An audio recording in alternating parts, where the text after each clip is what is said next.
Hello बच्चों, welcome to Rezang La education. मेरा नाम है भारती और मैं हूँ आपकी zoology teacher.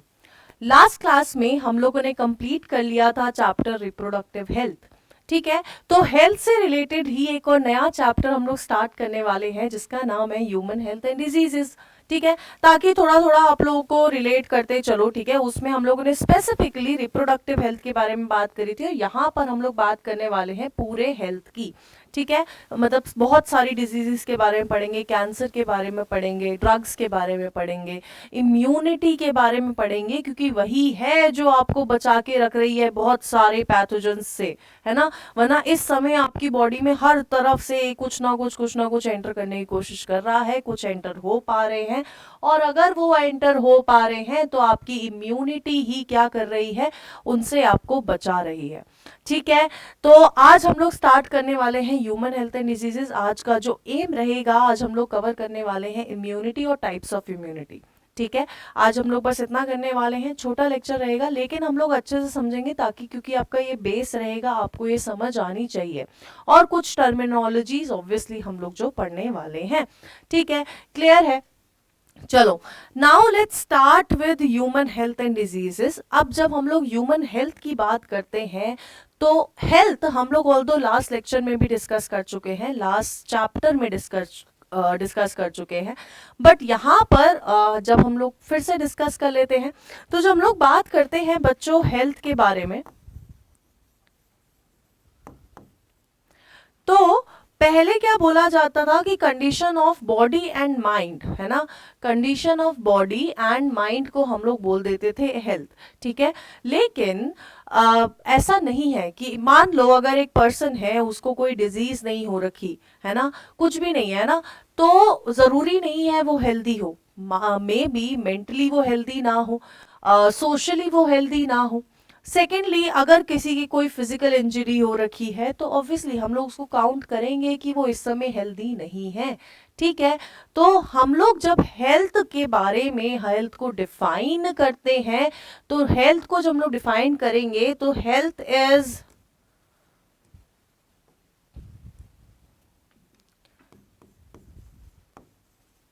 The total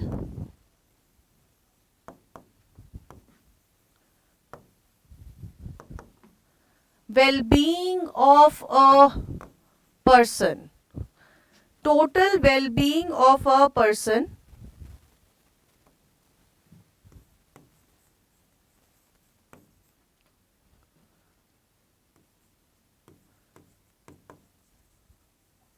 socially, mentally and the person should be disease free, है ना। डिजीज फ्री होना चाहिए, मेंटली फिट होना चाहिए, सोशली फिट होना चाहिए। ठीक है, कोई फिजिकल इंजरी नहीं होनी चाहिए, और फिजिकली भी आप यहाँ पर ऐड कर सकते हो। तो फिजिकली फिट यानी कि कहीं से कुछ भी चीज टूटी फूटी नहीं हो रही कि उन्हें हाथ लेके ऐसे चल रहे हैं फ्रैक्चर के साथ और काम चल रहा है, ऐसा नहीं होना चाहिए। ठीक है, तो भी वो पर्सन क्या है, वो पर्सन हम लोग के हिसाब से, इस डेफिनेशन के हिसाब से एक हेल्दी पर्सन नहीं है। सेकेंडली, सोशली फिट नहीं है, मेंटली फिट नहीं है, एंजाइटी डिप्रेशन जैसी चीजें हैं, तो वो पर्सन भी एक इस डेफिनेशन के हिसाब से क्या है, वो फिट नहीं है, वो हेल्दी पर्सन नहीं है ऑब्वियसली। और अगर डिजीज है बॉडी में तो ऑब्वियसली फिर तो वो फिट है ही नहीं, वो हेल्दी है ही नहीं। ठीक है, तो बच्चों ये जो डेफिनेशन थी, ये थी किसकी, हेल्थ की। अब जब हम लोग हेल्दी पर्सन के मतलब इससे आगे हम लोग जब डिजीज के बारे में बात करते हैं, तो डिजीज को जब हम लोग डिफाइन करेंगे तो डिजीज क्या है, डिजीज यानी कि जब आपकी बॉडी का कोई भी एक पार्ट, है ना, कोई भी पार्ट या फिर कोई भी फंक्शनिंग जब इम्पैक्ट कर जाए, कुछ चीजों से इफेक्ट हो जाए, प्रॉब्लम क्रिएट करनी शुरू कर दे, यानी कि मान लो है ना कि आपके लिवर को या आपकी किडनीज को क्या करना था, आपकी किडनीज को यूरिन फॉर्मेशन करनी थी, बट अब क्या कर रही है, यूरिन फॉर्मेशन वो ढंग से कर नहीं रही है, यानी कि उस किडनी में कोई प्रॉब्लम है। अब जब किडनी में प्रॉब्लम है यानी कि हम लोग ये कंसिडर करेंगे कि क्या हो गया है कि हमारी बॉडी में एक डिजीज है जो कि किससे रिलेटेड है, किडनी से रिलेटेड है, क्योंकि यूरिन फॉर्मेशन हो नहीं रहा।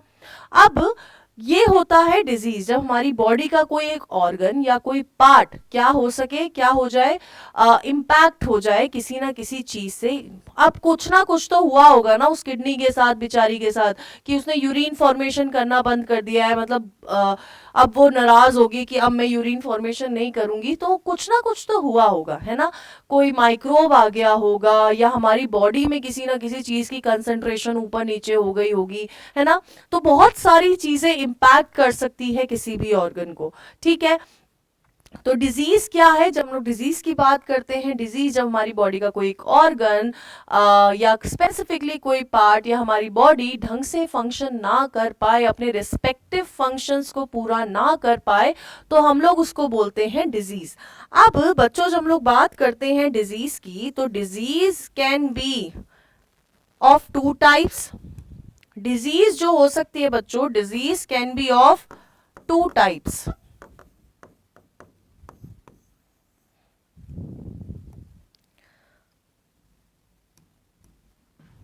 Disease can be infectious, infectious disease हो सकती है, और नॉन इन्फेक्शियस डिजीज हो सकती है।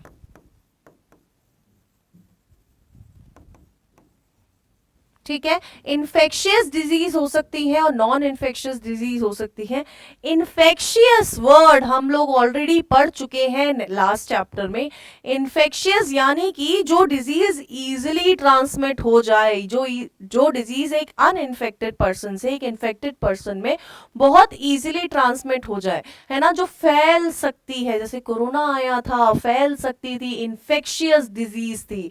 ठीक है, तो जब हम लोग इन्फेक्शियस डिजीज के बारे में पढ़ते हैं, इन्फेक्शियस डिजीज क्या है, कैन बी इजीली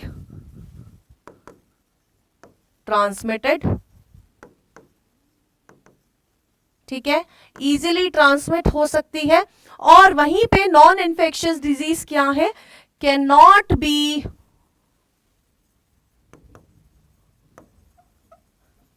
ट्रांसमिटेड। ये वो डिजीजेस हैं जो ट्रांसमिट नहीं हो सकती हैं। अरे ये कहां चला गया, ठीक है, फिर से लिख देते हैं क्या हो गया। ठीक है, ये कौन से डिजीज हैं जो इजीली ट्रांसमिट हो सकती हैं, वो इजीली ट्रांसमिट नहीं हो सकती है। ठीक है, क्लियर है। अब ऐसी डिजीज का एग्जांपल बता दो जो इजीली ट्रांसमिट हो सकती है। अभी बताया कोरोना, और इसके अलावा अगर हम लोगों ने जो एसटीडीज में पढ़ा था, that is AIDS, acquired immuno deficiency syndrome. वहीं पे नॉन इन्फेक्टेड डिजीज जो ट्रांसमिट नहीं हो सकती, जो ट्रांसफर नहीं हो सकती, उसमें कौन सा आ जाएगी डिजीज, उसमें आ जाएगी बच्चों कैंसर। कैंसर के बारे में इस चैप्टर में हम लोग बहुत डीपली पढ़ने वाले हैं। ठीक है, तो वहां पर हम लोग इसको डिस्कस करेंगे। अभी बस आपको इतना जानना है कि ये आता है नॉन इन्फेक्शियस डिजीजेस में। ठीक है, क्लियर है।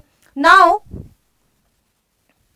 जब अब हम लोग कुछ टर्मिनोलॉजीज के बारे में बात कर लेते हैं।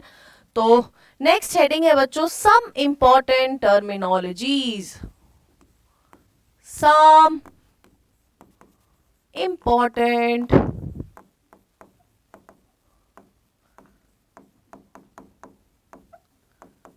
टर्मिनोलॉजीज। अब ये जो टर्मिनोलॉजीज है बच्चों, बालकों, क्या है, बहुत इंपॉर्टेंट है और बहुत ज्यादा यूज होंगी। जब ये चैप्टर हम लोग करेंगे तो ये डिजीजेस, सॉरी, ये टर्मिनोलॉजीज आप लोग बार बार यूज करने वाले हो। ठीक है, तो आपको ये अच्छे से यहाँ पर समझ लेनी है, क्योंकि ये वर्ड्स फ्रीक्वेंटली इस पूरे चैप्टर में यूज होंगे और मतलब जनरल नॉलेज के लिए भी अच्छा है ना। तो जो पहली टर्मिनोलॉजी है बच्चों, पहली है हमारी इम्यूनिटी। पहली क्या है, पहली है इम्यूनिटी। अब इम्यूनिटी क्या है, पूरे कोविड में बहुत बार ये टर्म सुना है आप लोगों ने कि अपनी इम्यूनिटी ठीक करो, इम्यूनिटी वीक हो रही है, जिस पर्सन की इम्यूनिटी वीक है उसको कोरोना जल्दी पकड़ रहा है ना, ऐसी बहुत सारी चीजें सुनी आप लोगों ने। वही तो इम्यूनिटी का मतलब क्या है? इम्यूनिटी बच्चों, हमारी बॉडी की इम्यूनिटी की जब हम लोग बात करते हैं, इम्यूनिटी एक केपेबिलिटी है, बेसिकली केपेबिलिटी है जिसमें हमारी बॉडी हमें प्रोटेक्ट करके रख रही है फ्रॉम फॉरेन पार्टिकल्स या फॉरेन पैथोजेंस। जब हमारी बॉडी रेजिस्टेंस शो कर रही है, यानी कि आड़े आ रही है किसी चीज के, है ना, किसी चीज को रोक रही है, तो उसको, उस प्रॉपर्टी को, उस चीज को हम लोग क्या बोलते हैं? हम लोग बोलते हैं इम्यूनिटी। तो इम्यूनिटी को अगर मैं डिफाइन करूं तो इम्यूनिटी क्या है?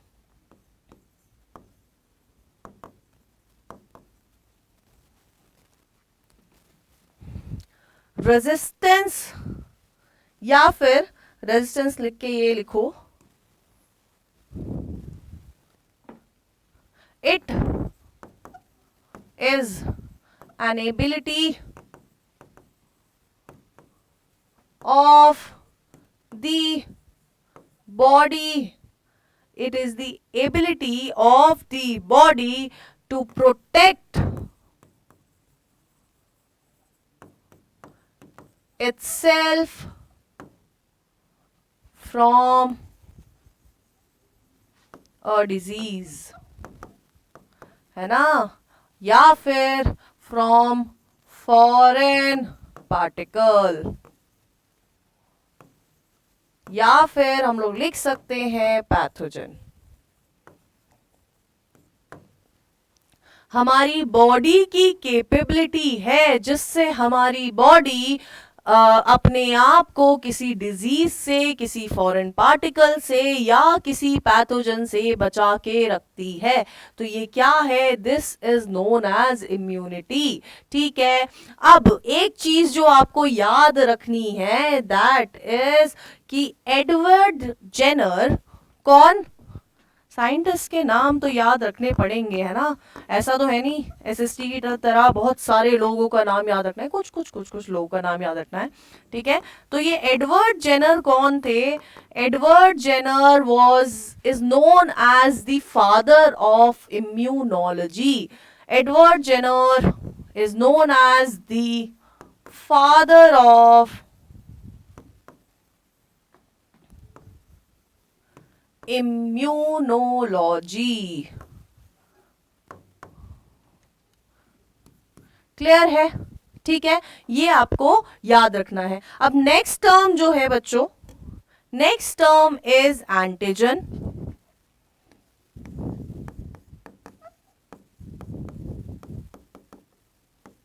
या हम लोग इसको बोलते हैं ए ग्लूटिनोजन।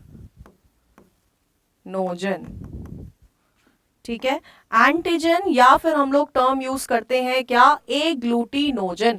अब बच्चों जब हम लोग ए ग्लूटिनोजन की बात करते हैं या एंटीजन की बात करते हैं तो आप ये दो टर्म्स बहुत बार सुनने वाले हो।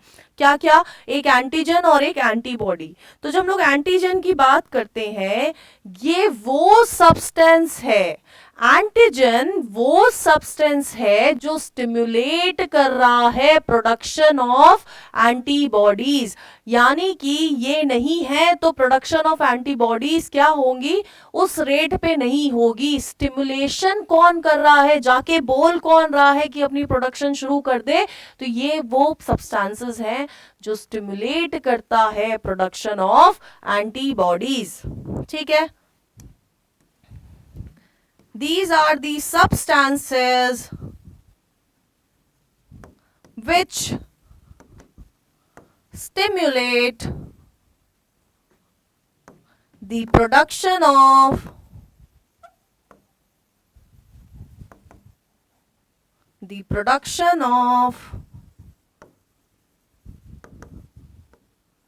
antibodies। क्लियर है? ठीक है, नाउ नेक्स्ट टर्म इज, हमने बोला दो टर्म बार बार यूज होंगे, दैट इज एंटीजन और एक एंटीबॉडी। तो next term is anti body.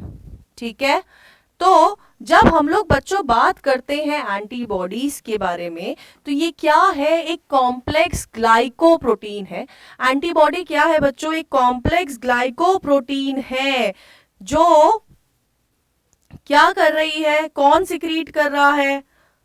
B lymphocyte secrete करते हैं in response to an antigen. It is a complex glycoprotein जो आपके बी लिम्फोसाइट सिक्रीट कर रहे हैं। हमने दो लिम्फोसाइट्स के बारे में पढ़ा था, बी और टी। बी जो एंटीबॉडी सिक्रीट करते हैं, टी जो उनको हेल्प कर रहे हैं टू सिक्रीट अ एंटीबॉडी। ठीक है, तो ये कौन है? एंटीबॉडी क्या है? It is a complex glycoprotein. ये क्या है? इट इज कॉम्प्लेक्स ग्लाइकोप्रोटीन है। ठीक है, विच इज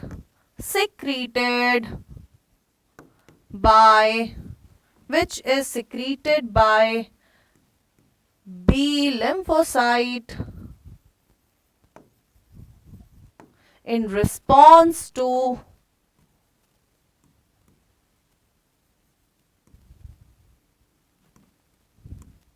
एंटीजन। यानी कि ये वो सब्सटेंसेस हैं जो आपकी बॉडी में आपके लिए लड़ने भाग रहे हैं, है ना। एंटीजन आया, एंटीजन ने प्रोडक्शन ऑफ एंटीबॉडी स्टिमुलेट कर दी, यानी कि प्रोडक्शन ऑफ एंटीबॉडी शुरू हो गई या कम होगी, जो भी डिपेंडेंट होता है ना। अब क्या हुआ? एंटीबॉडीज बनी, तो एंटीबॉडीज ऐसे ही थोड़ी बन रही है, मतलब आप किसी को हायर कर रहे हो, आप बस घुसाए जा रहे हो, कोई काम नहीं करवा रहे हो, है ना। अब यहां पर एंटीबॉडीज बनाई है तो वो यूज होंगी, तो काम क्या है? आपकी बॉडी में जो सब्सटेंसेस आपके लिए लड़ रहे हैं अगेंस्ट पैथोजेंस, जो आपकी बॉडी में एंटर कर रहे हैं बिना आपकी इजाजत के, तो उनसे लड़ने का काम कौन कर रहा है? ये कर रही हैं। ठीक है, यानी कि बहुत नेसेसरी है टू मेंटेन दिस, है ना। ये एंटीबॉडीज हमारी बॉडी के लिए क्या है? बहुत ज्यादा इंपॉर्टेंट सब्सटेंसेस हैं। ठीक है, क्लियर है? ओके, नेक्स्ट जो हम लोग टर्म यूज करेंगे, कितने कर लिए थे यार? थर्ड कर लिया था। फोर्थ टर्म जो है,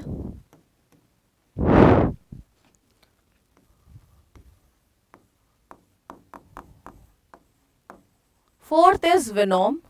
विनोम वर्ड आप बहुत जनरल वर्ड है, इंग्लिश टर्म है, आपको पता होना चाहिए, मतलब बहुत यूज होता है विनोम वर्ड। और विनोम यानी कि पॉइजनस, है ना। विनोम यानी कि पॉइजनस। अब ये पॉइजनस सब्सटेंसेस यानी कि, और अगर हम लोग कहें तो टॉक्सिक सब्सटेंस। ठीक है, क्लियर है? क्लियर है, ठीक है। नाउ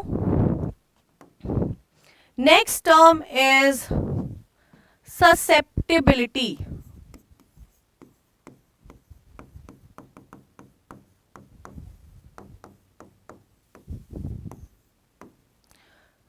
ये टर्म हम लोग जब यूज करते हैं, जब हम लोग बात करते हैं लॉस ऑफ इम्यूनिटी की, क्या हो रहा है? लॉस ऑफ इम्यूनिटी, यानी कि इम्यूनिटी कम हो रही है बॉडी की, तो हम लोग क्या बोलते हैं? ससेप्टिबिलिटी। ठीक है, next term is fifth, six term है इटियोलॉजी। इटियोलॉजी बच्चों वो टर्म है जब हम लोग बात करते हैं study of cause of diseases. जब हम लोग स्टडी कर रहे हैं किसी भी कॉज ऑफ डिजीजेस का, तो हम लोग उसको बोलते हैं इटियोलॉजी। तो ये क्या है? Study of cause of diseases. ठीक है, क्लियर है? क्लियर है बच्चों? ठीक है। Now next term is agglutination. Next term क्या है? नेक्स्ट टर्म इज बच्चों एग्लूटिनेशन।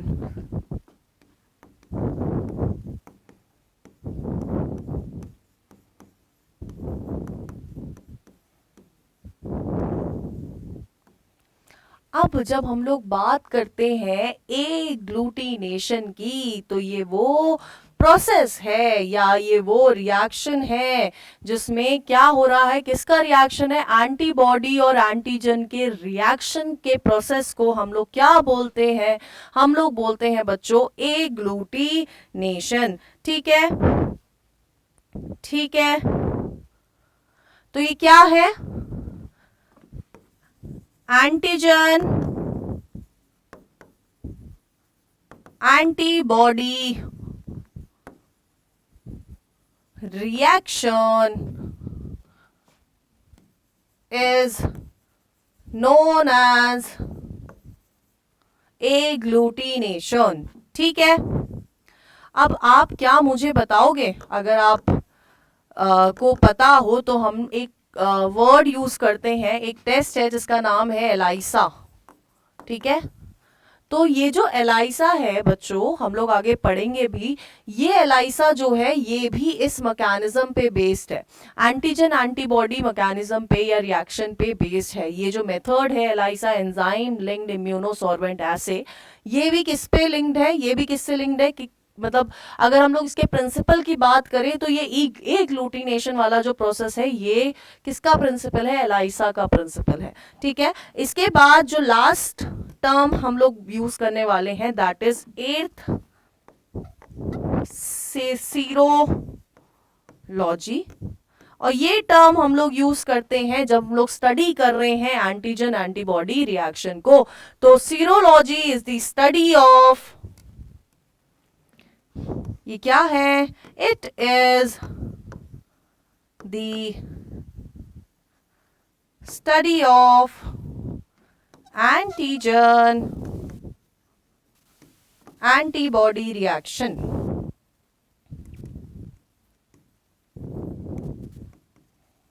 ठीक है, क्लियर है। तो ये हम लोगों ने 8 टर्म्स हम लोगों ने यहाँ पे पढ़े हैं। ये टर्म बच्चों आगे बहुत यूज होने वाले हैं, तो आपको ये टर्म मतलब अपने दिमाग में क्लियर कर होना चाहिए। यानी कि अगर मैं वर्ड यूज कर रही हूँ एंटीबॉडी तो आपको पता होना चाहिए, अब मैं वर्ड यूज कर रही हूँ एंटीजन क्या है तो आपको पता होना चाहिए। हम लोग ऑल दो इस चैप्टर में बार बार इनकी टर्मिनोलॉजीज एंड टर्मिनोलॉजी को मैं डिस्कस करती रहूंगी, बट आपको एक पता होना चाहिए मैं किस चीज के बारे में बात कर रही हूँ। ठीक है, ओके। नाउ नेक्स्ट जो हम लोग स्टार्ट करने वाले हैं, हम लोग स्टार्ट करने वाले हैं बच्चों इम्यूनिटी। हम लोग इम्यूनिटी को क्या करने वाले हैं, हम लोग इसको करने वाले हैं क्लासीफाई। ठीक है, चलो लेट्स क्लासीफाई इम्यूनिटी।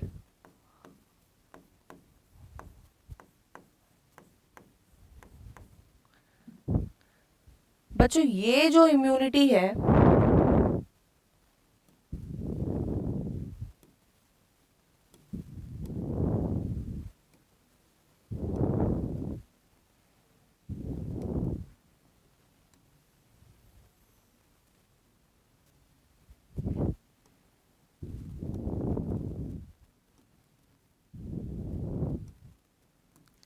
ये इम्यूनिटी को हम लोग 2 में डिवाइड कर सकते हैं। किसमें, 2 पार्ट्स में डिवाइड कर सकते हैं। Immunity is of 2 types. First है हमारी इनेट इम्यूनिटी, ठीक है। सेकेंड इज acquired immunity, ठीक है। First is innate immunity, second is acquired immunity।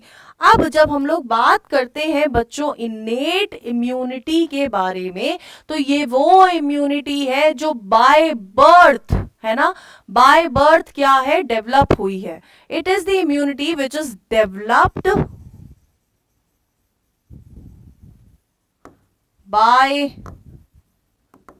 Birth, ठीक है। ये कौन सी इम्यूनिटी है जो बाय बर्थ डेवलप हुई है, और ये इम्यूनिटी इज नॉन स्पेसिफिक। क्या है, नॉन स्पेसिफिक है।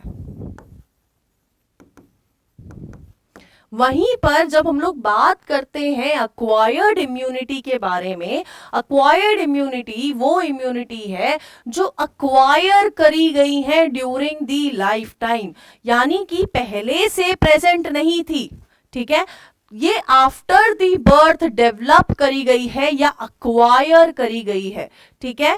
तो इधर लिख सकते हैं हम लोग डेवलप्ड और acquired आफ्टर बर्थ। क्लियर है, ठीक है।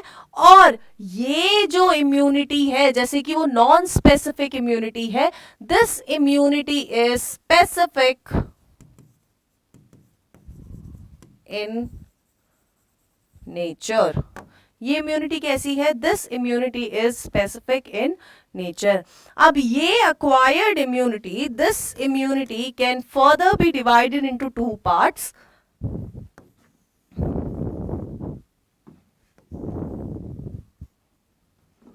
पहली है एक्टिव इम्यूनिटी और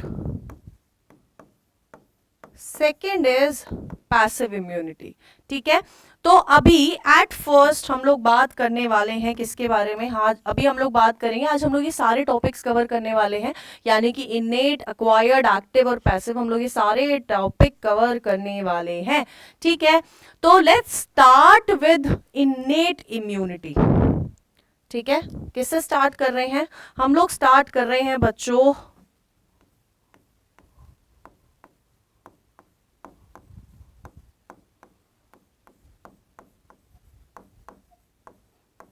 इनेट इम्यूनिटी से, ठीक है। अब इनेट इम्यूनिटी की हम लोग जब बात करते हैं तो जैसे कि हमने बताया ये बाय बर्थ प्रेजेंट है। अब कोई चीज बाय बर्थ प्रेजेंट है बच्चों, है ना, कोई चीज क्या है? बाय बर्थ प्रेजेंट है। और क्या है ये? नॉन स्पेसिफिक इन नेचर है, यानी कि कोई पर्टिकुलर ऑर्गेनिज्म के लिए कोई पर्टिकुलर इम्यूनिटी वाला चीज नहीं है ना, स्पेसिफिक नहीं है कि ये ऑर्गेनिज्म आएगा तो हम लोग ये वाली इम्यूनिटी या ये इम्यून सेल भेज देंगे इसको लड़ने के लिए, ठीक है। क्लियर है, ठीक है। अब इनेट इम्यूनिटी क्या करती है? इनेट इम्यूनिटी के पास बहुत सारे बैरियर्स है। इनेट इम्यूनिटी क्या करती है? बैरियर्स क्रिएट करती है। अब बैरियर्स क्रिएट करने का मतलब ये नहीं है कि दीवार खड़ी कर दी, बट हाँ ऐसी चीजें, बैरियर टाइप चीजें ये इसने क्रिएट कर रखी है जिसके वजह से क्या हो रहा है? पैथोजन क्या कर पा रहा है? पैथोजन एंटर नहीं कर पा रहा है, ठीक है। या अगर वो एंटर कर रहा है तो वो ग्रो नहीं कर पा रहा है। तो ऐसे बहुत सारे बैरियर्स क्रिएट कर रखे हैं। तो अब हम लोग बात कर लेते हैं उन बैरियर्स के बारे में, ठीक है। तो जो पहला बैरियर है, फर्स्ट बैरियर इज बच्चों, फर्स्ट बैरियर इज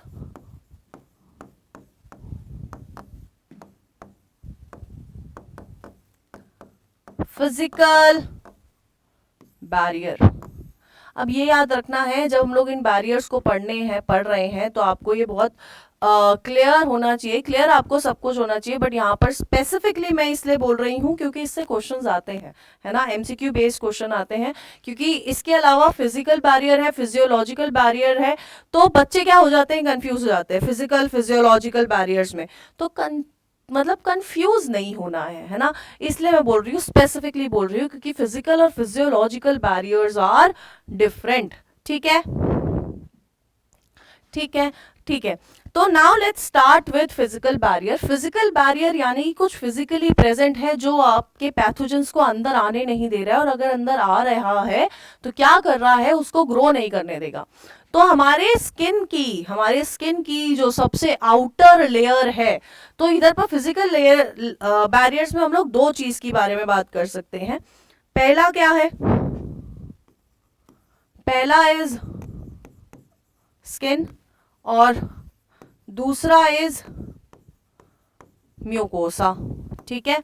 अब ये जो स्किन है बच्चों, ये स्किन क्या कर रही है, एक फिजिकल बैरियर क्रिएट कर रही है, ठीक है, क्या क्रिएट कर रही है, फिजिकल बैरियर क्रिएट कर रही है, और इसकी जो आउटर मोस्ट लेयर है दैट इज स्ट्रैटम कॉर्नियम, ये जो आउटर मोस्ट लेयर है स्ट्रैटम कॉर्नियम, वो क्या कर रही है, वो क्या है, वो डेड लेयर है। अगर डेड लेयर में पहले तो वो घुसने नहीं देगी पैथोजन को, है ना, अगर घुस भी गया, है ना, अगर घुस भी गया तो वहां पर क्या हो रहा है, वो ग्रो नहीं कर पाएगा, तो वो ग्रो नहीं कर पाएगा, यानी कि डिजीज के चांसेस क्या है, कम है। और स्किन ऐसा तो है नहीं कि बाद में डेवलप हो रही है, पहले से प्रेजेंट है ना, बाय बर्थ प्रेजेंट है, तो इसलिए हम लोग बोलते हैं कि इनेट इम्यूनिटी क्या है, बाय बर्थ प्रेजेंट होती है। ठीक है, ठीक है, क्लियर है। तो स्किन का पता चल गया, स्किन का पता चल गया, स्किन क्या स्किन का क्या है, स्किन का है बच्चों इसकी जो आउटर मोस्ट लेयर है डेड है, ठीक है, तो एक तो बैक्टीरिया एंटर नहीं कर पाता, अगर एंटर कर गया तो do not grow, it can not grow, grow नहीं कर पाएगा। ठीक है, वहीं पर जब हम लोग बात करते हैं म्यूकोसा की, तो म्यूकोसा हमारे मतलब हमारी बॉडी की वो लेयर है जहां पर क्या हो रहा है, बहुत सारी चीजें प्रेजेंट है। For example mucosa, mucus present है। अब ये म्यूकस कहाँ कहाँ प्रेजेंट है, अब आप सोचो, है ना, ये जो म्यूकस है कहाँ कहाँ प्रेजेंट हो सकता है, तो बच्चों म्यूकस प्रेजेंट हो सकता है कहाँ पर, आपके रेस्पिरेटरी ट्रैक्ट में, गैस्ट्रोइंटेस्टाइनल ट्रैक्ट में और यूरिनोजेनाइटल ट्रैक्ट में। क्या कहाँ प्रेजेंट है ये म्यूकस कहाँ कहाँ प्रेजेंट है, रेस्पिरेटरी ट्रैक्ट में, गैस्ट्रोइंटेस्टाइनल ट्रैक्ट में, ठीक है, और थर्ड कहाँ प्रेजेंट हो सकता है, यूरिनोजेनाइटल ट्रैक्ट में। अब ये कर क्या रहा है, मतलब म्यूकोसा है तो है, म्यूकस है तो है, क्या है इसका रोल इन्नेट इम्यूनिटी में, ये तो पता है कि बचपन से है ना, बाय बर्थ हमारे अंदर प्रेजेंट नहीं है। ऐसा नहीं है कि मतलब अब हम लोग बड़े हो गए हैं, अब हमें म्यूकस की ज़रूरत लगती है तो अब हम लोग कहाँ से बाहर से इंजेक्ट करा रहे हैं, तो ऐसा कुछ नहीं है। ठीक है, पहले से प्रेजेंट है, तो innate immunity is developed by birth, birth से प्रेजेंट होती है। ठीक है, अब ये म्यूकस कर क्या रहा है, ये म्यूकस कुछ भी चीज़ अगर फॉरेन पार्टिकल है, पैथोजन है आपकी बॉडी में, भगा भगा एंटर कर रहा है, और एंटर कर गया है तो ये क्या करता है, ये यहीं पर इसको ट्रैप कर लेगा। म्यूकस क्या करेगा, ट्रैप कर लेगा। फॉर एग्जाम्पल अगर आपको याद हो, जब आपने रेस्पिरेशन, क्योंकि 12th के चैप्टर चल रहे हैं तो मैं ये इसको मान सकती हूँ, ये मैं मान रही हूँ कि आपको 11th क्लियर है। ठीक है, तो ये जो रेस्पिरेशन वाले चैप्टर में हमने पढ़ा था कि आपके ट्रैकिया में कुछ सीलिया प्रेजेंट होते हैं और म्यूकस प्रेजेंट है ना, तो वो क्यों प्रेजेंट है, क्योंकि मान लो कोई फॉरेन पार्टिकल आपके नॉस्ट्रल से एंटर करा, ठीक है, एंटर करके नेजल कैविटी, नेजल कैविटी से फिर अंदर जाएगा, ट्रैकिया के पास एंटर कर गया। अब वो जो फॉरेन पार्टिकल, मान लो ये यहाँ पर म्यूकस रोक सकता था, उसे यहाँ पर नहीं रोक पाया। आपके नेजल कैविटी में, नेजल चैम्बर में भी तो म्यूकस है, यहाँ पर सिक्रीट होता है, तो यहाँ पर नहीं रोक पाया, मान लो वो कहाँ चल गया, चला गया अंदर चला गया।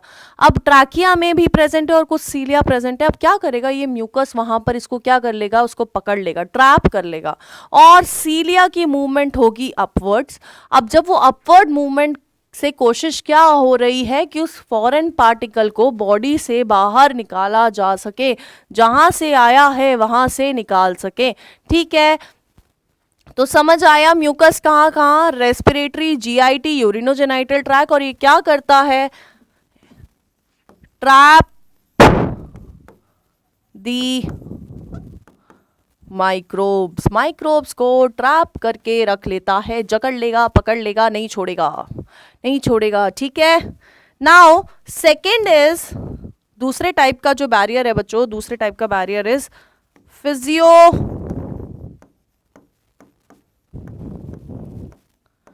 लॉजिकल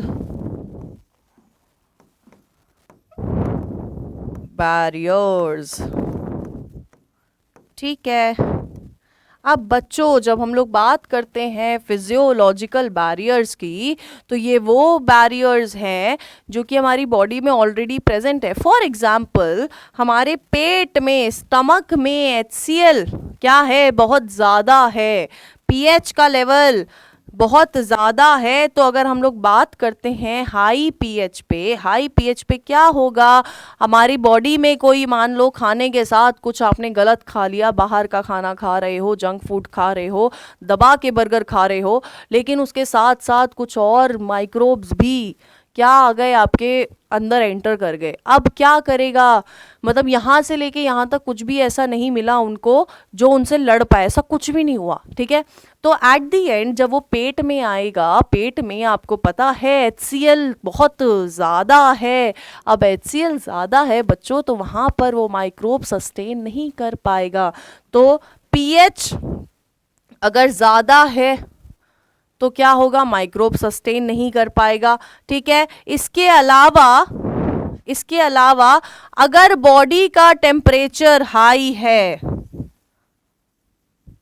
बॉडी का टेम्परेचर अगर हाई है, तो उस कंडीशन में भी क्या होता है, उस कंडीशन में बच्चों आपका जो माइक्रोब है वो क्या होता है, वो सस्टेन नहीं कर पाता है, ग्रो नहीं कर पाता है। ठीक है, इसके अलावा कुछ बॉडी की सिक्रीशंस, कुछ सिक्रीशंस जो उस माइक्रोब को लेके बाहर आ जाती है, फॉर एग्जाम्पल सलाइवा, ठीक है, स्वेट।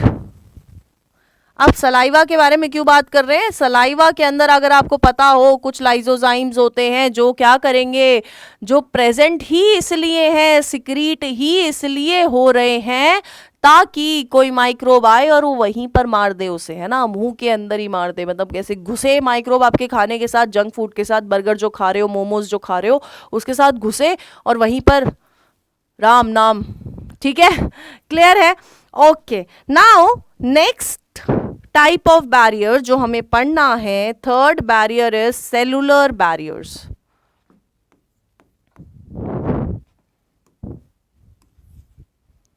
थर्ड बैरियर इज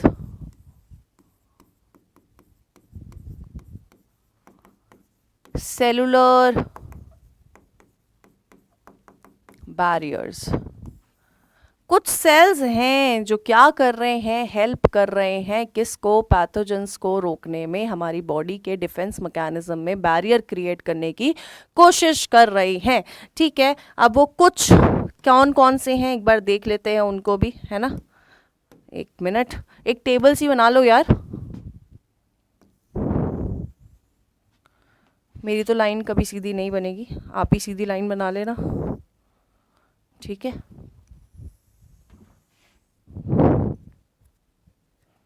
रुक जाओ यार, सीधी लाइन बनाऊंगी, अच्छा नहीं लग रहा। ठीक है,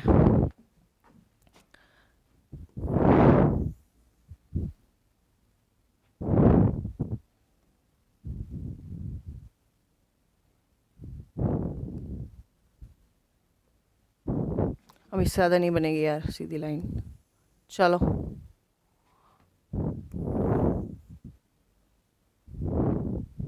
ये तो कुछ ज़्यादा टेढ़ी हो गई।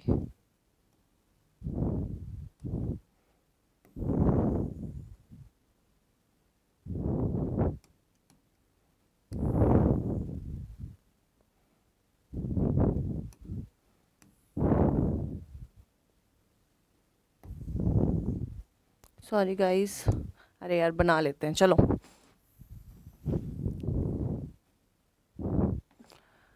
एक सीधी लाइन नहीं बन रही है। ठीक है, बहुत सारी मेहनत के बाद हम फाइनली ये टेबल बना चुके हैं। ठीक है, आई होप आपको ये मेहनत ना करनी पड़े, आप स्केल यूज़ कर लेना यार। ठीक है, तो जब हम लोग सेलुलर बैरियर्स के बारे में बात करते हैं बच्चों, तो सेलुलर बैरियर्स में हम लोग कुछ सेल्स के बारे में पढ़ते हैं, आपने ये पहले भी पढ़े होंगे। फॉर एग्जाम्पल न्यूट्रोफिल, ठीक है। फर्स्ट पहले कुछ सेल्स हैं जिनका नाम है न्यूट्रोफिल, फिर कुछ हैं मोनोसाइट्स, ठीक है, फिर है नेचुरल किलर सेल्स,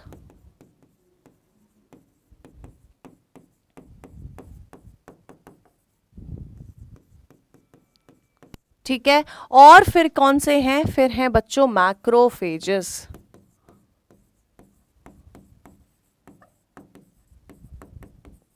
ठीक है। अब जब हम लोग बात करते हैं बच्चों, सबसे पहले न्यूट्रोफिल, मोनोसाइट्स और मैक्रोफेजेस के बारे में आपने पहले भी सुना है। ये तीनों क्या कर रहे हैं, फैगोसाइटोसिस कर रहे हैं, यानी कि ये क्या हैं, फैगोसिटिक सेल्स हैं।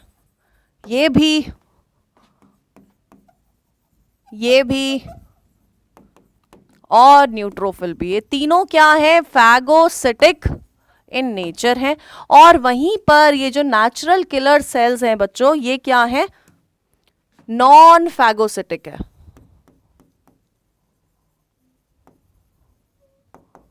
ठीक है, क्लियर है, ओके। अब सबसे पहले हम लोग बात करते हैं न्यूट्रोफिल की। ठीक है, न्यूट्रोफिल क्या है, न्यूट्रोफिल एक टाइप ऑफ WBC है। हमने पढ़ा था ब्लड वाला चैप्टर, सर्कुलेशन वाले चैप्टर में हमने पूरे ब्लड के कंपोनेंट्स करे हैं।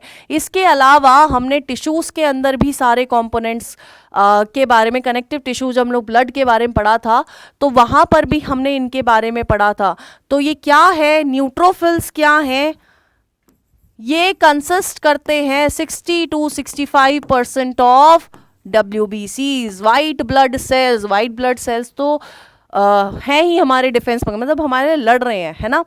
अब जब हम लोग इनकी बात कर रहे हैं तो ये क्या करते हैं, these are phagocytic in nature, यानी कि फैगोसिटिक एक्टिविटी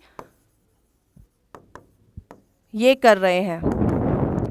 अब फैगोसाइटोसिस क्या होती है बच्चों, जब हम लोग बात करते हैं फैगोसाइटोसिस का, यानी कि कोई सॉलिड पार्टिकल्स है, वो एक सेल कौन क्या कर रहा है, उसको, उस सॉलिड पार्टिकल को एनगल्फ कर रहा है ना, खा जा रहा है। ठीक है, वहीं पर एक दूसरा टर्म है दैट इज स्पाइनोसाइटोसिस। स्पाइनोसाइटोसिस हम लोग यूज करते हैं जब वो पार्टिकल या वो सब्सटेंस या वो चीज क्या है, लिक्विड इन नेचर है। तो जब वो लिक्विड है, यानी कि पानी की बात कर रहे हैं, तो स्पाइनोसाइटोसिस, और अगर वो सॉलिड है तो वो है फैगोसाइटोसिस। क्लियर है, तो ये क्या है, फैगोसाइटिक इन नेचर है। ठीक है, वहीं पर हम लोग जब बात करते हैं मोनोसाइट्स की, मोनोसाइट भी क्या है, टाइप ऑफ WBC है। अब ये कितना कर रहे हैं, 6 to 8% ऑफ WBC कौन बना रहे हैं, आपके मोनोसाइट्स बनाते हैं। ठीक है, इनका जो न्यूक्लियस होता है वो बीन शेप्ड होता है, हम ऑलरेडी डिस्कस कर चुके हैं, मतलब आप लोगों ने पढ़ा होगा क्लास 11th में। और ये भी क्या कर रहे हैं, फैगोसिटिक इन नेचर है। ये क्या है, फैगोसिटिक इन नेचर है। अब हम लोग आते हैं किस पे, नेचुरल किलर सेल्स पे। Natural killer cells are type of lymphocytes, और 5 to 10% ऑफ लिम्फोसाइट्स कौन है, नेचुरल किलर सेल्स होते हैं। ठीक है, अब ये क्या है, दीज आर, ऊपर लिख चुके हैं हम लोग, नॉन फैगोसिटिक है। ठीक है, फैगोसाइटोसिस नहीं कर रहे हैं। अब फैगोसाइटोसिस नहीं कर रहे हैं बच्चों, तो क्या कर रहे हैं, मतलब कैसे अपना काम कर रहे हैं, सोचो। मतलब फैगोसाइटोसिस तो तुमने मना कर दिया कि भैया नहीं कर रहे हैं फैगोसाइटोसिस, तो कर क्या रहे हैं, कैसे अपना काम पूरा कर रहे हैं, सोचो। ये क्या करते हैं, ये जिस सेल के अंदर अभी डिजीज आई है, मान लो ये सेल है, इसके अंदर अभी अभी वो पैथोजन आया है, तो ये क्या करेंगे, ये इस सेल की मेम्ब्रेन पर पोर्स बनाएंगे। ठीक है, क्या कर रहे हैं, they create pores on the target cell membrane using perforin. ठीक है, परफोरन को यूज करके क्या करेंगे, पोर्स क्रिएट करेंगे। अब जब पोर्स क्रिएट होगा तो क्या होगा, अब वो सेल के अंदर वाटर आएगा, ठीक है। पोर्स क्रिएट हो गया, मान लो आपका बलून नहीं सोचेंगे, कुछ भी एक चीज है जिसमें आपने छेद क्रिएट कर दिया और बाहर पूरा पानी है ना, वो पानी कहाँ जाएगा, उस छेद के अंदर से उस सेल के अंदर जाता रहेगा। एक टाइम पे वो सेल आके स्वेल करेगा और फिर वो फट जाएगा, बूम फट जाएगा, है ना। तो क्या होगा, जिसके वजह से सेल्स टेक इन वाटर और एंड देन गेट बर्स्ट, ठीक है। तो इन्होंने क्या किया, इन्होंने फैगोसाइटोसिस नहीं करी, इन्होंने उस पार्टिकल को एनगल्फ नहीं करा बल्कि उसे बूम करके बर्स्ट कर दिया, ठीक है। अब वहीं पर बच्चों जब हम लोग बात करते हैं मैक्रोफेजेस की, मैक्रोफेजेस भी क्या है, मैक्रोफेजेस भी बच्चों फैगोसिटिक सेल है, ठीक है, वर्ड ही भूल गई थी, फैगोसिटिक इन नेचर है। तो जब मोनोसाइट्स बच्चों एनलार्ज हो जाते हैं, थोड़ा सा बड़ा size, irregular shaped, these are enlarge irregular shaped cells, ये क्या है, एनलार्ज इररेगुलर शेप्ड सेल्स है, ठीक है। क्या कर रहे हैं, फैगोसाइटोसिस कर रहे हैं। कुछ ये मतलब इनकी जगह ना फिक्स है, कुछ जगह फिक्स है, कुछ कहीं पर प्रेजेंट है। फॉर एग्जाम्पल्स अगर हम लोग देखें तो आपको याद रखने हैं इसलिए बताए जा रहे हैं। कुछ कप्फर सेल्स होते हैं, ये कप्फर सेल्स क्या हैं, ये भी एक तरह के मैक्रोफेजेस हैं। और ये कप्फर सेल्स कहाँ प्रेजेंट होते हैं बच्चों, ये प्रेजेंट है आपके लिवर में। कहाँ प्रेजेंट हैं, कौन से सेल्स हैं और कहाँ प्रेजेंट हैं, ये आपको याद रखने हैं। तो कप्फर सेल्स कहाँ प्रेजेंट है, लिवर में प्रेजेंट है, ठीक है। Second is microglia cells, microglia cells, these cells are present in brain. Third है हमारे डस्ट सेल्स। अब डस्ट आपकी नाक से, मुंह से, कहीं से भी आ सकती है, तो बेसिकली हम लोग इसको बोलते हैं डस्ट, कहाँ से, हम लोग बोलते हैं लंग्स में प्रेजेंट है। ये जो डस्ट सेल्स हैं ये कहाँ प्रेजेंट है बच्चों, ये प्रेजेंट है लंग्स के अंदर, ठीक है। हैसल कॉर्पसल्स प्रेजेंट है थाइमस में, Hassall's corpuscles, these are present in thymus. कहाँ पढ़ा था बच्चों थाइमस, बताओ कहाँ पढ़ा था थाइमस, कहाँ पर लास्ट आपने पढ़ा था थाइमस, बताओ बताओ कहाँ पढ़ा था थाइमस। थाइमस आपने एंडोक्राइन में पढ़ा था, कुछ तो याद रखो यार, 11th नहीं भूलनी है, 12th पढ़ रहे हो, 12th में आ गए हो, 11th नहीं भूलनी है। नाउ लास्ट है हमारे रेटिकुलर सेल्स, और ये वो सेल्स हैं जो कहाँ पर प्रेजेंट हैं, these cells are present in spleen, ठीक है, क्लियर है। तो ये है हमारे थर्ड टाइप ऑफ बैरियर जब हम लोग बात करते हैं इन्नेट इम्यूनिटी की। नाउ फोर्थ बैरियर क्या है, फोर्थ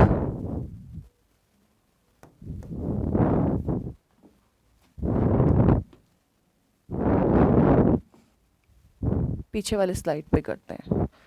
क्या बोल रहे हो, जगह नहीं है, कोई बात नहीं, बना लेंगे।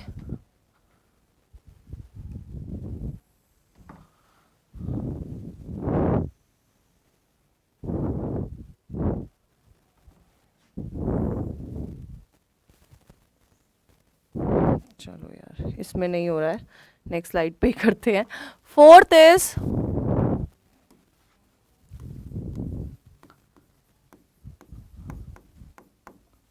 Cytokine barriers. ये लास्ट टाइप ऑफ बैरियर्स है बच्चों जब हम लोग बात करते हैं इन्नेट इम्यूनिटी की। हमने 3 ऑलरेडी पढ़ लिए हैं, फिजिकल, फिजियोलॉजिकल, हमने सेलुलर बैरियर्स, और हम अब लास्ट कर रहे हैं दैट इज साइटोकाइन बैरियर्स। अब हम लोग साइटोकाइन बैरियर्स की बात जब करते हैं तो इनमें क्या होता है, इनमें मान लो मतलब हमारी बॉडी के अंदर इतने अच्छे सेल्स है, सेल्फलेस सेल्स हैं ना, हम लोग तो सेल्फिश होते जा रहे हैं सब डे बाय डे, लेकिन ये क्या है, ये सेल्फलेस है ना। मान लो मतलब इधर ग्रुप ऑफ सेल है, यहाँ पर बहुत सारे सेल्स प्रेजेंट हैं यहाँ पे, ठीक है। अब मान लो गलती से ये जो सेल है यार, इस पे वायरस ने इन्फेक्ट कर दिया, है ना। अब जब इस सेल में वायरस इन्फेक्ट कर देगा तो ये सेल ने एक चीज रिलीज करी जिसका नाम है इंटरफेरॉन। इसने क्या करा, इसने रिलीज करा इंटरफेरॉन। जैसे ही ये इंटरफेरॉन रिलीज होगा, ये रिलीज क्यों हुआ है, ताकि बाकी के जो आसपास वाले नेबरिंग सेल्स हैं उसको ये प्रोटेक्ट कर सके, ठीक है। तो कितना सेल्फलेस है ना, मतलब ये है कि खुद को कुछ भी हो गया है ना, लेकिन अब किसी और का भला करने की, मतलब ऐसा कर रहा है, भला कर रहा है किसी और का, चाहे खुद को कुछ भी हो गया हो। तो ये क्या टाइप ऑफ सेल्स, अगर हम लोग इसकी बात करें, इसमें क्या हो रहा है, इसमें virus infected cells secrete interferon to protect the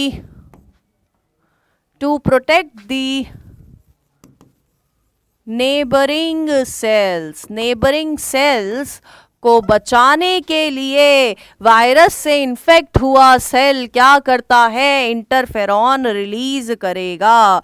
अब जब इंटरफेरॉन रिलीज होगा तो क्या होगा, जैसे ही इंटरफेरॉन रिलीज हुआ तो जो आसपास के नेबरिंग सेल्स थे वो कैसे खुद को प्रोटेक्ट कर रहे हैं, वो नेबरिंग सेल्स क्या करेंगे, ये रिलीज करते हैं टिप क्या है, टिप बरसा पानी नहीं, tip is translating inhibiting protein, ठीक है। और इस प्रोटीन के रिलीज होने के वजह से ये जो सेल्स हैं, जो वायरस है, वो दूसरे नेबरिंग सेल्स को इम्पैक्ट या इफेक्ट नहीं कर पाएगा। Virus get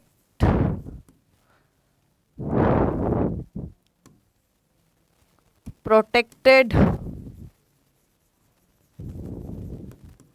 from virus. Clear है, ठीक है। तो ये था बच्चों हमारा fourth barrier, that is cytokine barrier. यहाँ पर हमारा जो साइटोकाइन बैरियर्स के साथ हमारा क्या खत्म हो जाता है, हमारा इन्नेट इम्यूनिटी खत्म हो जाता है। अब हम लोग स्टार्ट करने वाले हैं second type of immunity, that is acquired immunity, ठीक है। अक्वायर्ड इम्यूनिटी के बारे में बात करेंगे तो अक्वायर्ड इम्यूनिटी जैसे कि हम लोग ऑलरेडी पढ़ चुके हैं। अक्वायर्ड इम्यूनिटी क्या है, acquired immunity is the type of immunity जो हम लोगों ने आफ्टर बर्थ अक्वायर करी है, ठीक है। एक बार यहाँ हेडिंग लिख लेते हैं।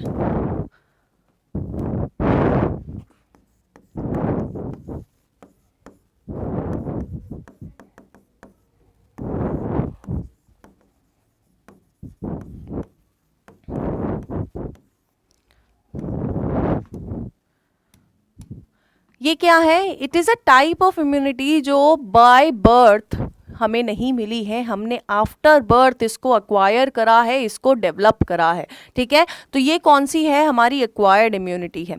अब अक्वायर्ड इम्यूनिटी के लिए हम लोगों ने एक और टर्म यूज किया जिसका नाम है that this immunity is specific in nature, ठीक है। यानी कि इसको पता है कि अगर ये वाला डिजीज या पैथोजन आ रहा है तो इस वाले आपके इम्यून सेल को जाके इससे फाइट करना है, ताकि क्या हो सके, ताकि हमारी बॉडी डिजीज फ्री रह सके, ठीक है। तो हम लोग जब बात करते हैं बच्चों एक्वायर्ड इम्यूनिटी के बारे में, तो एक्वायर्ड इम्यूनिटी की हैं कुछ कैरेक्टरिस्टिक्स। अब उन कैरेक्टरिस्टिक्स को देख लेते हैं। पहला कैरेक्टरिस्टिक क्या है? First characteristic is specificity. अब स्पेसिफिसिटी क्या है? स्पेसिफिसिटी है बच्चों, जैसे कि हमने पढ़ा कि this is specific in nature, यानी कि कोई स्पेसिफिक पैथोजन के लिए कोई स्पेसिफिक इम्यूनिटी है, ठीक है। एक पर्टिकुलर माइक्रो ऑर्गेनिज्म के लिए कुछ पर्टिकुलर इम्यून सेल्स है जो उससे जाके क्या करेंगे, फाइट करेंगे ताकि आपकी बॉडी को डिजीज फ्री रख सके, ठीक है। ठीक है, अब नेक्स्ट इज सेकेंड कैरेक्टरिस्टिक है डाइवर्सिटी। अब सॉरी, डाइवर्सिफाई। अब डाइवर्सिफाई से इस कैरेक्टरिस्टिक को लेके करना क्या है? इस कैरेक्टरिस्टिक को लेके बच्चों ये करना है कि इस इम्यूनिटी के पास एबिलिटी है to diversify between vast number of organism, यानी कि अगर आपकी बॉडी में बहुत सारे ऑर्गेनिज्म एक साथ एंटर कर रहे हैं, एक साथ मान लो बहुत सारे ऑर्गेनिज्म एंटर कर रहे हैं, तो ये जो इम्यूनिटी है ये बीच में डिफरेंशिएट कर पाएगी या डाइवर्सिफाई कर पाएगी कि ये ऑर्गेनिज्म कौन सा है, ये कौन सा है, इसके लिए कौन सा सेल जाएगा, इसके लिए इसके अगेंस्ट कौन जाके रेजिस्टेंस क्रिएट करेगा। तो सेकेंड कैरेक्टरिस्टिक एक्वायर्ड इम्यूनिटी की क्या है? That it can diversify between vast number of organism, ठीक है। Third is differentiate between self and non self cells. हमारी बॉडी की कैपेबिलिटी है कि वो अपने सेल्स को अपने और पराये में अंतर करना जानती है, ठीक है। क्या करना जानती है? इसको पता है कौन दूसरा है और इसे पता है कौन अपना है। तो ये प्रॉपर्टी किसकी है? This property is of acquired immunity, है ना। हमारी बॉडी को पता है, डिफरेंशिएट कर सकती है कि अपना कौन है, पराया कौन है। अगर आपकी बॉडी का सेल है तो ठीक है, अगर नहीं है तो इसको एक्सेप्ट करने में टाइम लग जाएगा। और कभी कभी एक्सेप्ट करने में टाइम क्या, ये एक्सेप्ट करती ही नहीं है ना। ये क्या कर देगी? रिजेक्ट कर देगी कि मैं नहीं कर रही, मेरी बॉडी में एंटर मत कराओ इसको, दूसरे सेल को रिजेक्ट ही कर देगी, चाहे फिर इसको हमें ही, ठीक है। क्लियर है। नाउ फोर्थ जो हमारी इसकी कैरेक्टरिस्टिक है वो है मेमोरी, है ना। Fourth characteristic is memory. अब जो हम लोग बच्चों बात करते हैं मेमोरी के बारे में, तो हमारी तो तेज़ नहीं हो रही है, बट हमारी इम्यूनिटी की मेमोरी बहुत तेज़ है। आप लोग भी अपनी मेमोरी तेज़ रखो, है ना, डेली पढ़ो। तो क्या हो रहा है, मान लो, है ना, नेक्स्ट स्लाइड पे चलते हैं हम लोग। पहले तो मान लो, मानना है, क्या होता ही है, याद रखना है, यहाँ पर मेमोराइज करना है, मेमोराइज, ठीक है। तो हो क्या रहा है, मान लो कोई एक पैथोजन आया, क्या आया, पैथोजन ए आया, बॉडी में एंटर करा, ठीक है, बॉडी में एंटर करा, हमारी बॉडी इससे लड़ी, है ना, हमारी बॉडी इससे लड़ी। अब मान लो इसका जी नहीं भरा है ना, ये फिर आया है परेशान करने, इसका जी नहीं भरा, ये बोल रहा है अब फिर आऊँगा, कितना रोक लोगे, फिर आऊँगा, बार बार आऊँगा, कुछ जो करना है कर लो। अब ये जो फर्स्ट टाइम इस पैथोजन के अगेंस्ट हमारी बॉडी ने फाइट करा, इस फर्स्ट टाइम जो इस पैथोजन के अगेंस्ट हमारी बॉडी ने रिस्पॉन्स करा, इसको हम लोग बोलते हैं बच्चों प्राइमरी रिस्पॉन्स। क्या बोलते हैं? इसको बोलते हैं प्राइमरी रिस्पॉन्स। वहीं पर अगर ये पैथोजन हमारी बॉडी में दोबारा आएगा, जी नहीं भर रहा है, आपके पास ही रहना चाह रहा है, प्यार हो गया इसे आपसे, है ना, अगर ये पैथोजन हमारी बॉडी में दोबारा एंटर करा तो हमारी बॉडी को याद रहेगा कि लास्ट टाइम जब ये आया था तो हमने किसको भेजा था लड़ने के लिए और कौन अच्छे से लड़के वापस आ पाया था, है ना। हमारी बॉडी को पता होगा कि अगर ये पैथोजन आया है तो हमें ये वाली एंटीबॉडीज सिक्रीट करनी है, बहुत सारी एंटीबॉडीज बनानी है ताकि हम इसके अगेंस्ट लड़ सके, है ना।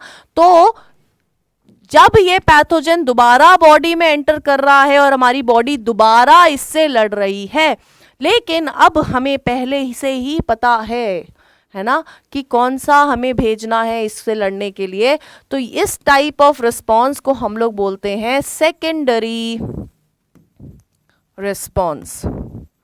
क्या बोलते हैं? Secondary response. तो क्या क्लियर है बच्चों, प्राइमरी और सेकेंडरी रिस्पॉन्स क्लियर है? बताओ, क्लियर है? ठीक है, क्लियर है तो अच्छी बात है। ठीक है, अब इसी से रिलेटेड एक ग्राफ है, इसी से रिलेटेड एक ग्राफ है तो वो बना लेते हैं। ठीक है, अब ये चीज़ और याद रखनी है कि जो प्राइमरी रिस्पॉन्स होगा ना, इसमें जो कंसंट्रेशन ऑफ एंटीबॉडीज़ होंगी वो कम होंगी, है ना, और इसमें concentration of antibodies would be more. अब आपको क्या करना है, आपको ये पूरा कंसेप्ट अपनी ही भाषा में लिखिएगा ताकि ये आपको याद रहे, प्राइमरी रिस्पॉन्स क्या है और सेकेंडरी रिस्पॉन्स क्या है, क्योंकि खुद को एक्सप्लेन करोगे तो ज़्यादा बेटर रहेगा। ठीक है, क्लियर है? खुद को एक्सप्लेन करना है यार, जितना खुद को एक्सप्लेन करोगे उतना बेटर है आपके लिए। ठीक है, चलो एक वो ग्राफ बना लेते हैं, मेमोरी के बेस पे वो ग्राफ बना लेते हैं। सीधा लग रहा है? अब नहीं भी है तो क्या कर सकते हैं बताओ।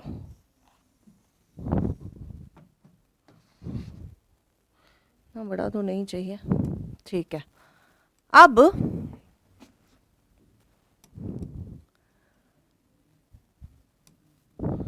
यहां पर क्या है, कंसंट्रेशन ऑफ एंटीबॉडी। ठीक है, कंसंट्रेशन ऑफ एंटीबॉडी, क्योंकि एंटीबॉडी ही है जिसको आपके उस पैथोजन के अगेंस्ट लड़ना है, तो concentration of antibody in blood. ठीक है, और दूसरी तरफ हमारे रिस्पॉन्सेज आएंगे। ठीक है, इन ब्लड। अब देखो, जब फर्स्ट रिस्पॉन्स होगा तो कंसंट्रेशन कुछ ऐसे जाएगी। ठीक है, ये क्या हुआ, ये हुआ है बच्चों फर्स्ट रिस्पॉन्स। जब हमारी बॉडी में कोई पैथोजन ए आया है, पैथोजन ए ने आके क्या किया है, पैथोजन ए आ तो गया, ठीक है, लेकिन अभी हमारी बॉडी को पता नहीं है कि इसके अगेंस्ट फाइट कैसे करें। ठीक है, तो ये जो रिस्पॉन्स होगा वो बहुत क्या होगा, देखो एंटीबॉडीज बहुत, कंसंट्रेशन एंटीबॉडीज का थोड़ा कम होगा। वहीं पर अब जब सेकेंड टाइम ये पैथोजन आएगा हमारी बॉडी में, तब हमारी बॉडी को याद रहेगा कि ये क्या है, दूसरी बार ये सेम पैथोजन आया है। अब जब सेम पैथोजन आया है बच्चों, अब जब सेम पैथोजन आया है तो हमारी बॉडी ऑलरेडी रेडी है लड़ने के लिए, तो क्या करेगी, इसको पता है कौन सी एंटीबॉडी सिक्रीट होनी है, इसको पता है सब कुछ, क्या काम चलना है ना, इसको पता है। तो वहां पर कंसंट्रेशन ऑफ एंटीबॉडी, ये हो गया फर्स्ट रिस्पॉन्स या प्राइमरी रिस्पॉन्स, और ये हो गया बच्चों सेकेंडरी रिस्पॉन्स। ठीक है, फर्स्ट रिस्पॉन्स में पता नहीं था, सेकेंड रिस्पॉन्स में हमें पता है कि हम लोग किसकी बात कर रहे हैं, हम लोग बात कर रहे हैं मेमोरी की। ठीक है, ठीक है बच्चों, क्लियर है? ओके, अब हमने पढ़ा था कि एक्वायर्ड जो हमारी इम्यूनिटी होती है, एक्वायर्ड जो इम्यूनिटी होती है वो दो तरह की होती है, एक एक्टिव इम्यूनिटी होती है, एक्टिव एक्वायर्ड इम्यूनिटी होती है, और दूसरी होती है पैसिव एक्वायर्ड इम्यूनिटी। अब जब हम लोग बात करते हैं बच्चों एक्टिव इम्यूनिटी की, तो एक्टिव इम्यूनिटी में क्या हो रहा है, पहले तो नेक्स्ट स्लाइड कर लेते हैं, लास्ट टॉपिक है आज का, डोंट वरी, है ना। अब हम लोग करते हैं दो टाइप्स में इसको डिवाइड, तो एक्टिव इम्यूनिटी, ठीक है, और सीधी लाइन से बेटर है ना, और पैसिव इम्यूनिटी। अब जब हम लोग बात करते हैं बच्चों एक्टिव इम्यूनिटी की, एक्टिव इम्यूनिटी में हम लोगों ने क्या किया है, एक्टिव इम्यूनिटी में हम लोगों ने होस्ट को एंटीजेंस के लिए एक्सपोज कर दिया, यानी कि होस्ट के अंदर बहुत सारे एंटीजेंस डाल दिए हैं। अब ये एंटीजेंस डेड भी हो सकते हैं, लिविंग भी हो सकते हैं, ठीक है।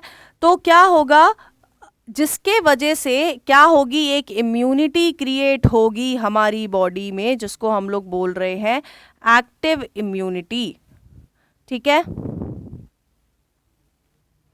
ठीक है। अब एक्टिव इम्यूनिटी में क्या हो रहा है, आपकी बॉडी का इम्यून सिस्टम पार्टिसिपेट करता है, इम्यून सिस्टम पार्टिसिपेट कर रहा है, यानी कि बहुत एक्टिवली, है ना, बहुत ज़्यादा एक्टिवली ये पूरा प्रोसेस चलता है। वहीं पर यहां पर इम्यून सिस्टम होस्ट का डू नॉट पार्टिसिपेट, एक मिनट, डू नॉट पार्टिसिपेट, यहां पर एक्टिवली काम चल रहा है, इम्यून सिस्टम बिल्कुल पार्टिसिपेट कर रहा है, यहां पर इम्यून सिस्टम होस्ट की बॉडी का पार्टिसिपेट नहीं करता है। क्लियर है? नाउ सेकंड इज इसका जब लोग एक्टिव इम्यूनिटी की बात करते हैं तो एक्टिव इम्यूनिटी का जो इफेक्ट होगा, इसका इफेक्ट स्लो होगा, है ना। एक्टिव इम्यूनिटी का इफेक्ट क्या होगा, स्लो होगा, बट लॉन्ग लास्टिंग होगा। वहीं पर जो आपकी पैसिव इम्यूनिटी है बच्चों, पैसिव इम्यूनिटी का इफेक्ट फास्ट होगा बट लॉन्ग लास्टिंग नहीं होगा, ठीक है, लॉन्ग लास्टिंग नहीं होगा, ठीक है। एक्टिव इम्यूनिटी का क्या हो रहा है, एक्टिव इम्यूनिटी का जो इम्पैक्ट है, क्योंकि एंटीजेंस के लिए हम लोग एक्सपोज कर देते हैं, एक्टिव इम्यूनिटी में क्या करते हैं, एंटीजेंस के हमारे होस्ट बॉडी के लिए के पास हम लोग बहुत सारे एंटीजन छोड़ देंगे। अब एंटीजन्स आएंगे तो एंटीबॉडी प्रोड्यूस होगी, है ना, स्टिमुलेट कर रहे हैं क्योंकि एंटीजन्स एंटीबॉडीज को बनने के लिए, सिक्रीट करने के लिए, है ना। तो अब एंटीबॉडीज बहुत सारी सिक्रीट होगी जो हमारी बॉडी खुद सिक्रीट कर रही है।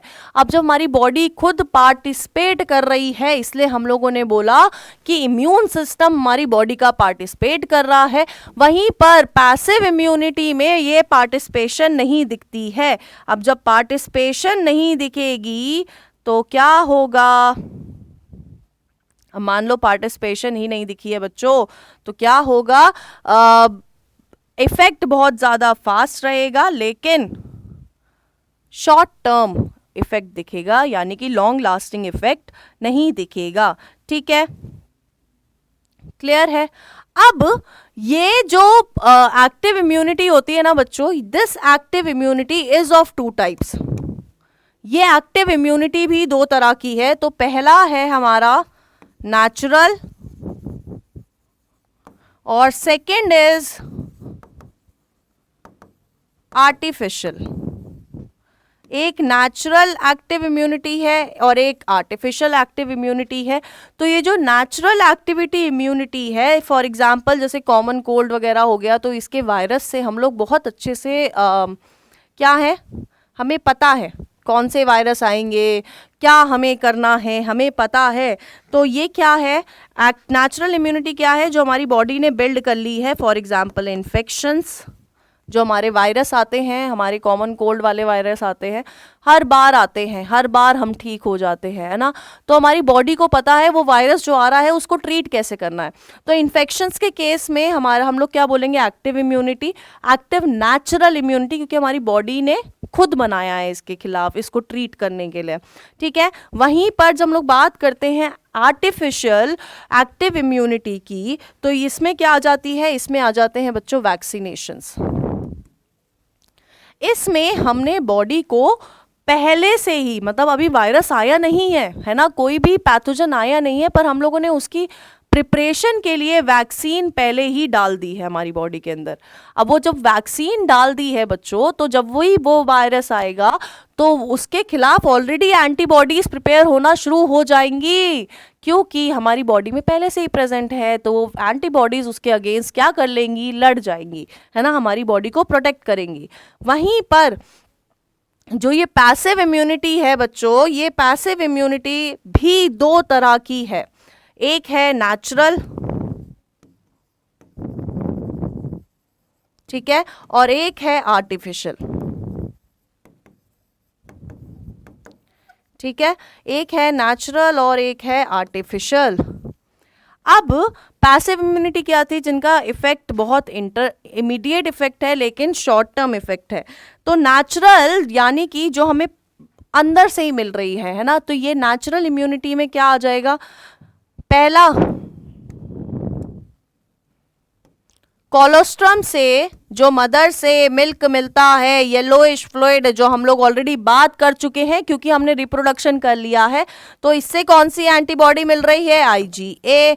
दूसरा प्लेसेंटा, प्लेसेंटा याद है ना कि भूल गए, फर्स्ट चैप्टर हमने ह्यूमन रिप्रोडक्शन ही करा है, तो प्लेसेंटा भूलना नहीं है। प्लेसेंटा से हमें कौन सी एंटीबॉडीज मिल रही है, प्लेसेंटा से मिल रही है बच्चों हमें IgG। These are natural antibodies, है ना, जो एक फीटस को, एम्ब्रियो को या फुल्ली डेवलप्ड एम्ब्रियो को मिलती है। सेकेंड, जब हम लोग बात करते हैं किसकी, आर्टिफिशियल एंटीबॉडीज की, तो आर्टिफिशियल एंटीबॉडीज में आ जाता है एग्जाम्पल एंटी सीरम। अब ये एंटी सीरम क्या है ना, ये तो मैम ने बताया ही नहीं। तो सबसे पहले एंटी सीरम जानने से पहले बच्चों आपको पता होना चाहिए कि सीरम क्या है। तो जब हम लोग बात करते हैं बच्चों सीरम की, अगर आपको पता हो, plasma without proteins is known as serum, ठीक है। तो कुछ एनिमल्स का सीरम जो होता है वो बेनिफिशियल होता है या एक्ट करता है एज एंटीबॉडी या रेजिस्टेंस की तरह एक्ट करता है, ठीक है। फॉर एग्जाम्पल मान लो, है ना, मान लो कोई एनिमल है जिसका सीरम के अंदर कुछ एंटीबॉडीज प्रेजेंट है। मान लो एनिमल ए है, इसके सीरम के अंदर क्या है, कुछ एंटीबॉडीज प्रेजेंट है, और ये antibodies, these antibodies are specific in nature to a particular antigen. इस एंटीजन के लिए ये क्या है, स्पेसिफिक है। तो उस तरह के सीरम को, इस तरह के सीरम को हम लोग बोलते हैं एंटी सीरम्स, ठीक है। यानी कि जब एक किसी एनिमल का serum, plasma without protein is known as serum, तो जब हम लोग उस सीरम की बात करते हैं, जब वो सीरम आया है ना, जब वो सीरम क्या कर रहा है, सीरम के अंदर कुछ प्रेजेंट है, एंटीजन्स प्रेजेंट है या कुछ ऐसी एंटीबॉडीज प्रेजेंट है जो एक एंटीजन के लिए स्पेसिफिक है, तब हम लोग बोलते हैं क्या, उसको हम लोग बोलते हैं एंटी सीरम, ठीक है। क्लियर है, क्लियर है बच्चों, एंटी सीरम। यानी कि ये टर्म भी आपको कहाँ लिखना है, ये टर्म भी बच्चों आपको अपने सम इम्पॉर्टेंट टर्मिनोलॉजीज के अंदर लिखना है, ठीक है। एंटी सीरम भी ऐड कर लीजिएगा बच्चों, ओके, ठीक है। अब जब हम लोग आज हम लोगों ने जो जो टॉपिक कवर करे हैं बच्चों, इसमें हम लोगों ने मेनली क्या क्या कवर करा है, हमने पढ़ा है कि हेल्थ क्या होती है, फिर हमने डिजीज़ को डिवाइड करा, फिर हम लोगों ने कुछ सम इम्पॉर्टेंट टर्मिनोलॉजीज़ पढ़ी, इन टर्मिनोलॉजीज़ को पढ़ लेना यार, और फिर इन्नेट इम्यूनिटी के बारे में पढ़ा, उसके बैरियर्स के बारे में पढ़ा, ये टेबल याद करना इम्पॉर्टेंट है, ठीक है। और हमने पढ़ा साइटोकाइन बैरियर के बारे में। फिर हम लोग आए किसके पास, हम लोग आए एक्वायर्ड इम्यूनिटी के पास। एक्वायर्ड इम्यूनिटी के हमने 4 प्रॉपर्टीज़ पढ़ी। 4 प्रॉपर्टीज़ क्या थी, हमारी स्पेसिफिक स्पेसिफिसिटी, डाइवर्सिफाई कर पा रहा था, और क्या कर पा रहा था, हमारी बॉडी के सेल्स को, ठीक है, जब हमारी बॉडी के सेल्स को और बाहर के सेल्स को हम क्या कर पाते हैं, डिफ्रेंशिएट कर पा रही है हमारी बॉडी, वो भी प्रॉपर्टी हम लोगों ने पढ़ी। और हम लोगों ने पढ़ा किसके बारे में, कि इसकी मेमोरी के बारे में पढ़ा। फिर हमने ग्राफ भी बनाया कि प्राइमरी रिस्पॉन्स और सेकेंडरी रिस्पॉन्स का ग्राफ कैसा रहेगा। फिर हमने एक्टिव और पैसिव इम्यूनिटी के बारे में पढ़ा, जिसमें हम लोगों ने इनको फर्दर क्लासिफाई किया नेचुरल और आर्टिफिशियल में। एंटी सीरम हमने पढ़ा, ठीक है। एंटी सीरम क्या है, जब किसी एक एनिमल के सीरम में कुछ एंटीबॉडी, सॉरी प्रोटीन नहीं था बच्चों, सीरम इज जहां पर क्लॉटिंग फैक्टर नहीं है, जिस प्लाज्मा में क्लॉटिंग फैक्टर्स आर एब्सेंट, यानी कि क्लॉटिंग फैक्टर्स आर एब्सेंट, वो हमारा सीरम होगा। अब ये जो सीरम है, अगर मान लो किसी एनिमल के सीरम में कुछ एंटीबॉडीज प्रेजेंट है और ये एंटीबॉडीज क्या कर रही हैं, these antibodies are specific to a particular antigen, तो हम लोग उस तरह के सीरम को कहेंगे एंटी सीरम। तो आज की क्लास में हम लोगों ने इम्यूनिटी का बेसिक क्लियर कर लिया है, हमने इम्यूनिटी को क्लासिफाई कर लिया है।